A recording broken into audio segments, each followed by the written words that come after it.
जय श्री राम जी की। रामचरितमानस मैं आप लोगों के सामने इसलिए लेकर के बैठती हूँ,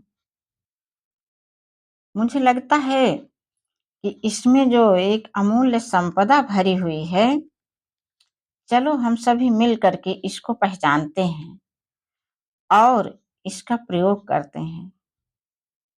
क्या आपको लगता है कि ये बस ऐसे ही चली आई है हमारी पूजा स्थल में?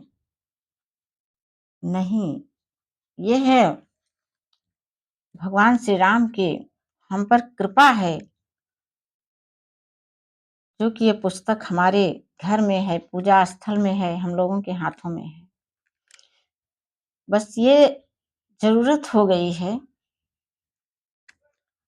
कि हम इनके साथ में कुछ देर समय बिताएँ। आखिर इनको भी तो अकेलापन लगता है ना, पुस्तकों को भी तो। इनके साथ में आप लोग बैठिए, इनका भी अकेलापन मिट जाएगा, आपको भी बहुत कुछ मिल जाएगा इनसे। जिनके घरों में रामचरितमानस की पुस्तक है, वे ज़रूर लेकर के बैठें, और जिनके घरों में नहीं है, वे जल्दी ही जब भी समय लगे खरीद करके अवश्य लाएं, पढ़ें अपने लिए, अपने बच्चों के सुखमय भविष्य के लिए। आजकल देखिए रामचरितमानस में जनक वाटिका का प्रसंग चल रहा है, जहां भगवान श्री राम और सीता जी मिल रहे हैं। इनके मिलन का जो दृश्य है, वह आज के सभी बालक बालिकाएं सुने। बालक बालिकाएं मतलब मेरे राजकुमार और राजकुमारियां। हाँ, इन बच्चों को, किशोर बच्चों को राजकुमार और राजकुमारी का संबोधन न जाने कब से मेरे मन मस्तिष्क में समा गया है। मुझे ये बच्चे सभी राजकुमार और राजकुमारियों की तरह ही लगते हैं, और इनका प्रशिक्षण भी राजकुमार और राजकुमारियों जैसा ही होना चाहिए। वो प्रशिक्षण हम माताएं ही कर पाएंगे। जो माताएं सुन रही हैं, अपने बालकों का ऐसा ही प्रशिक्षण करें। वो एक राजकुमार मान करके, अपने को रानी मान करके, और आने वाले समय में जिससे हमारे राजकुमार भी राजा बन सकें। तो देखिए, जब राजकुमार की चर्चा सुनेंगे तभी तो। अभी देखिए भगवान श्री राम जी और सीता जी के मिलन का प्रसंग बड़ा ही मनोहर, मन को भाने वाला। जब सीता जी भगवान रामचंद्र जी को देख ली और जब चलने का समय हो गया, उस समय का वर्णन आज हो रहा है। देखन मिस मृग बिहग तरु फिरई बहोरी बहोरी, निरखी निरखी रघुबीर छवि बाढ़ई प्रीति न थोरी। देखिए तो कैसा चित्रण है कि मृग, पक्षी और वृक्षों को देखने के बहाने सीता जी मुड़ मुड़ करके पीछे रामचंद्र जी को देख रही हैं। अब ये मृग और पक्षी को देखने का अर्थ हुआ कि ये जो है अब की तरह थोड़े ही था कि कहीं भी आप खड़े हो जाओ, मैं तो खड़ी हूँ जो है अपने प्रेमी के साथ में, अपने पति के साथ में, या अपने भैया ज्यादा नहीं बॉयफ्रेंड के साथ में, सबको दिखाना अपने गर्व की बात समझ रही। लेकिन यहाँ पर देखिए कि नहीं, इतनी बड़ी शक्तियां मिलने के बाद भी कैसा उदाहरण प्रस्तुत कर रही है कि उनको राम को देखना है, फिर भी ऐसा नहीं कि सीधे सबको ये दिखा रही कि मैं राम को नहीं देख रही हूँ, मैं तो मृग, पक्षी और वृक्षों के देखने के बहाने मैं देख रही हूँ। देखन मिस मृग बिहग तरु फिरई बहोरी बहोरी, घूम जाती हैं और श्री राम जी की छवि देख देख करके उनका प्रेम कम नहीं, बढ़ रहा है, अर्थात वह बढ़ता ही जा रहा है। अजानी कठिन शिव चाप विसूरति, चली राखी उर श्यामल मूरति। प्रभु जब जात जानकी जानी, सुख स्नेह शोभा गुण खानी। देखिए ये प्रसंग यहाँ रखा ही इसलिए गया है, इस हम सब के प्रशिक्षण के लिए रखा गया है। हम सभी प्रशिक्षित हों और हम सब भी जो दंपति हैं वे भी आपस में ऐसा ही प्रेम स्नेह बनाने का सपना देखें। सपना देखना महंगा नहीं होता है, चलो इसको तो हम देख ही सकते हैं, और जो सपना देख सकते हैं वो सपना अपना नहीं होता है, वो वहीं से आता है नारायण के यहाँ से, और उसकी पूरे करने की भी जिम्मेदारी उन्हीं की होती है। सपना देखने के लिए, अच्छा सपना देखने के लिए अच्छे साहित्य और ग्रंथों का हम लोगों को अध्ययन करना है। हाँ तो देखिए कि जब जो है जान कठिन शिवचाप विसूरत, अब भगवान को देख रही हैं, उनकी कोमलता देख करके और धनुष की कठोरता देख करके मन में थोड़ा सा वो हो रहा है कि कैसे तोड़ेंगे ये, लेकिन उसके बाद भी जो है जान कठिन शिवचाप विसूरत, चली राख उर श्यामल मूरत। पिता के प्रण की स्मृतियों से उनके हृदय में क्षोभ था, इसीलिए मन में थोड़ा उनको दुख हुआ, प्रेम। फिर आगे देखिए, फिर भगवान के बल का स्मरण आते ही, भगवान के बल का स्मरण आते ही वे हर्षित हो गई और सांवली छवि को हृदय में धारण करके चली। और इधर देखिए तो सीता जी की स्थिति, अब प्रभु श्री राम ने जब सुख स्नेह शोभा और गुणों की खान श्री जानकी जी को जाते हुए जाना, श्री जानकी जी को, अब उनकी जो कल्पनाएं थी, उनकी कल्पनाओं ने जानकी को इतना गुणवान बना दिया है। जानकी जी तो वास्तव में गुणवान थी ही, लेकिन इनका भी अपनी प्रेम वाली शक्ति जब मिलती है तो हम लोग 1 और 1 11 होते हैं। फिर रामचंद्र जी क्या कर रहे हैं, देखिए, परम प्रेम मैं मृदु बसी कीन्ही, चारु चित्त भीति लिख लीन्ही, गई भवानी भवन बहोरी, बंदी चरण बोली कर जोरी।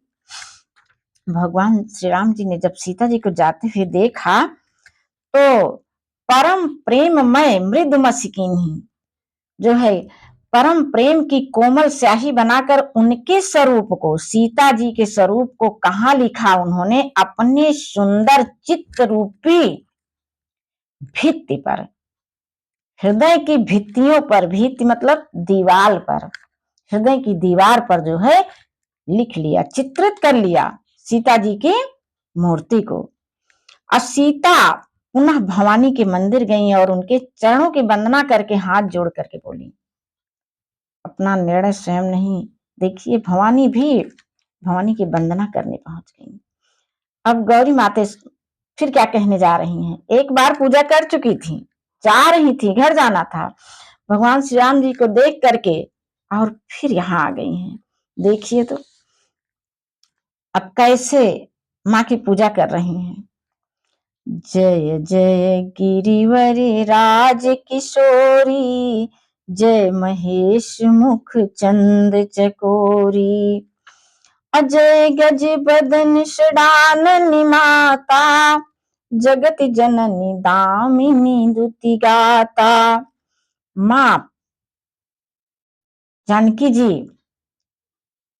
माता पार्वती की पूजा जो है करने पहुंच गई उनके मंदिर, कह रही हैं कि हे माता पार्वती, आप हिमांचल की पुत्री हैं, उनकी गरिमा का याद दिला रही हैं ये। और फिर क्या कह रहे हैं कि आपकी जय हो हे महादेव जी के मुख रूपी चकोरी, अर्थात महादेव का मुंह निरंतर ताकने वाली, उनसे प्रेम करने वाली, उनके आदेश का पालन करने वाली। हे हाथी के मुख वाले गणेश जी और 6 मुखों वाली कार्तिकेय जी की माता, हे जगजननी और बिजली की सी कांति वाला आपका शरीर, आपकी जय हो। और फिर क्या कह रही हैं, नहीं तो आदि मध्य अवसाना, अमित प्रभाव वेद नहीं जाना, अभव भव विभव पराभव कारिणी, विश्व विमोहनी स्वबस विहारिणी। आपका न आदि है, न मध्य है और न अंत है, ऐसा जानकी जी कह रही हैं मां पार्वती से। और आपके असीम प्रभाव को वेद भी नहीं जान सकते हैं। वेद हैं, संपूर्ण ब्रह्मांड की शक्तियां हैं, लेकिन यहाँ तो शक्तियों से बड़ी शक्तियां, शक्तियों से बड़ी शक्तियां अथाह, और हम हैं उनकी संतान। हम अपने आप को अकेले महसूस कर लिए हैं। जिस दिन हम योग के द्वारा 1 घंटे अपने आप को दे करके, 1 घंटे नहीं सही, आधे घंटे, 10 मिनट, 5 मिनट, जो भी हमारे पास हो, एकाग्रता पूर्वक दे करके, और हम उस शक्ति से जुड़ जाएंगे, तो हम भी उसी शक्ति जैसे ही बलवान हो जाएंगे। तभी तो कुछ ज्यादा तो नहीं कह पा रही हूँ, जगह जगह सुना था, आज मुंह से निकल रहा है। कहा, अक्सर कहा जाता, अहम ब्रह्मास्मि, अहम ब्रह्मास्मि। अरे मैं ब्रह्म के परिवार की हूँ, तो वही हुई ना मैं भी। तो इन शक्तियों से जुड़ने की जरूरत है। और जुड़ेंगे कब? जब हम अपने हृदय को एकाग्र करेंगे, मन को एकाग्र करेंगे, हृदय में प्रेम रस भरेंगे सबके लिए। सज्जन के लिए तो प्रेम है ही है। जिस दिन दुर्जनों के प्रति भी हमारे मन में ये भाव आ जाएगा, अरे ये तो वही मेरे नारायण ही हैं, फिर कैसा उनसे जो है वह, उस दिन हम लोगों को सारी चीजें, सारी सिद्धियां वो स्वतः हमारे पास आने के लिए इंतजार करने लगेंगी कि अवसर मिले मैं जाके वहां पर वास करूं। हाँ, तो देखिए कि भाव भाव विभव पराभव कारिणी, विश्व विमोहनी सबसनि विहारिणी। आप जो है, आपके असीम प्रभाव को वेद भी नहीं जानते। आप संसार को उत्पन्न, पालन और नाश करने वाली हैं, विश्व को मोहित करने वाली हैं, और स्वतंत्र रूप से विहार करने वाली हैं। जब हम लोग ईश्वरीय शक्तियों से जुड़ जाते हैं, ईश्वर का कहना मानते हैं, तो स्वतंत्रता शब्द एक ऐसा है, बंधन युक्त स्वतंत्रता। स्वतंत्रता पूर्ण स्वतंत्र नहीं है, बंधन में रह करके स्वतंत्र होना जो है हमारे लिए अति आवश्यक हो जाता है, कि हम नियमों में बंध करके भी कैसे स्वतंत्र रह पाते हैं। तो ये कह रही, आप स्वतंत्र रूप से विहार करने वाली हैं। स्वतंत्रता हमारा जन्मसिद्ध अधिकार है। पति देवता श्रुति महु मातु प्रथम तौरेख, अमहिमा अमित न सकहि कही सहस्र शारदा शेष। पति को इष्ट देव मानने वाली श्रेष्ठ नारियों में, हे माता, आपकी प्रथम गणना है। आपकी अपार महिमा को हजारों सरस्वती और शेष भी नहीं कह सकते हैं। एक चीज देखिए, पति को इष्ट देव मानने वाली श्रेष्ठ नारियों में, हे माता।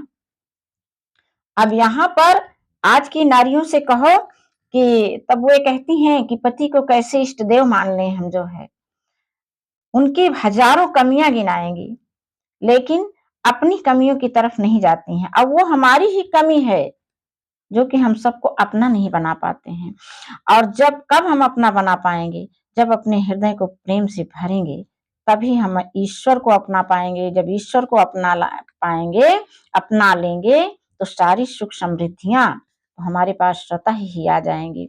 तो हम सबको देखिए, सभी बालिकाओं के लिए, सभी राजकुमारियों के लिए, राजकुमारों के लिए संदेश है कि आप दोनों लोग तो अपने अपने मन को देखो, बस अपने मन को देखिए कि क्या मेरा मन उतना ही स्वच्छ और निर्मल है जो मैं उनसे आशा कर रही हूँ। और पति यानी लड़के, राजकुमार लोग भी ऐसा ही देखें। अपने आप की तरफ जब नजर उठ जाएगी, तब निश्चित रूप से सारी समस्याओं का हल तो इसी हृदय में है। आप अपने मन को प्रेम युक्त बनाइए, बस और बस। यही सबसे बड़ा संदेश है भगवान श्री राम का, श्री रामचरितमानस का। और यह रामचरितमानस अपने अपने जीवन में जरूर आप लोग इसे अपनी दिनचर्या में शामिल करिए। 10 मिनट, 5 मिनट, एक चौपाई पढ़िए और अपने विचार लिखिए अवश्य। जय श्री राम।